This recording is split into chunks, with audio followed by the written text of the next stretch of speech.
For thousands of years, humanity has searched for truth in two very different ways.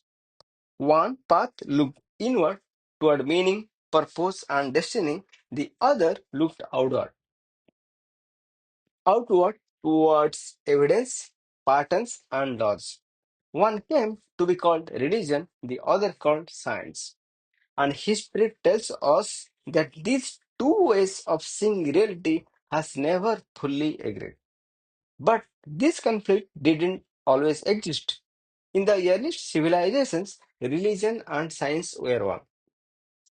The same people who prayed to the gods also studied the stars.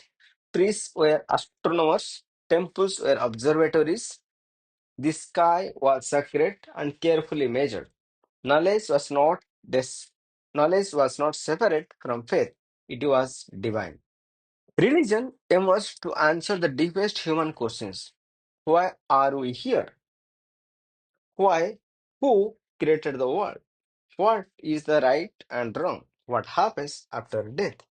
Religion does not test its answer, it receives them.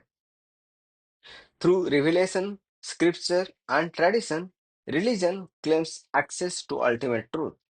Truth is eternal, unchanging, beyond revision. Religion explains why we exist. Science makes a different promise. It does not claim certainty, it claims method. Science asks how the universe works. It observes, tests, measures, and repeats. It accepts one brutal rule. Everything can be questioned. No idea is sacred, no explanation is final. Truth is provisional, always open to correction. For centuries, these two systems coexisted, but tension was inevitable because sometimes they describe the same reality in very different ways. The first great, the first great crack appeared when humans turned their eyes upward. When Galileo looked through his telescope, he saw moons orbiting Jupiter. The Earth was no longer the center of the universe. Scripture said one thing, observation said another. The church chose authority over evidence. Galileo was silenced. And in that moment, the lines of conflict were drawn. Then came Charles Darwin. Darwin proposed something even more disruptive.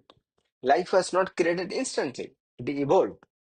Through natural selection over immense time, humans were no longer separate from nature, they were part of it.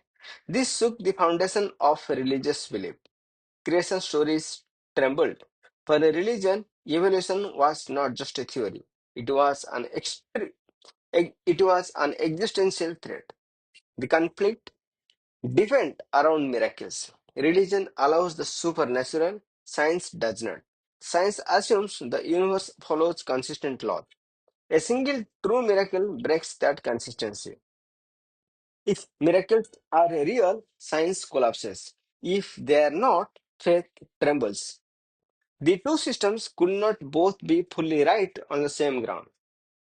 Yet, science faces questions it cannot answer. It explains matter but not meaning. It can describe how the universe began but not why it exists. Why is there something instead of nothing? Why does beauty move us? Why does morality feel binding? Why does consciousness feel real? These questions resist measurement. They slip through equation.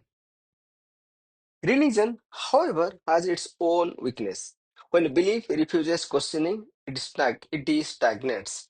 Dogma replaces curiosity. History shows religion often resisted progress.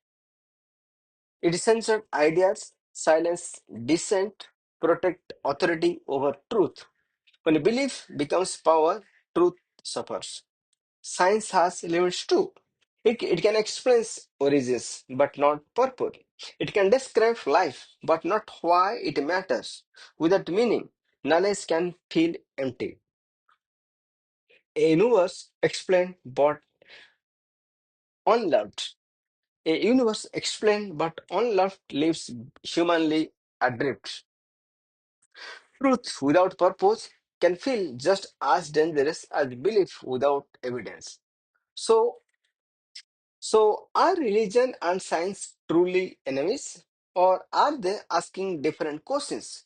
Religion asks meaning, religion seeks meaning, science seeks mechanism. Conflict arises when one invades the other's domain, when a religion dictates facts, or when science denies meaning. When religion dictates facts, or when science denies meaning. Perhaps humanity does not need to choose between them. Perhaps the real challenge is balance. Religion without science becomes blind faith. Science without religion becomes empty knowledge. The future of truth may not belong to belief alone or to evidence alone, but to the wisdom to know when it should speak.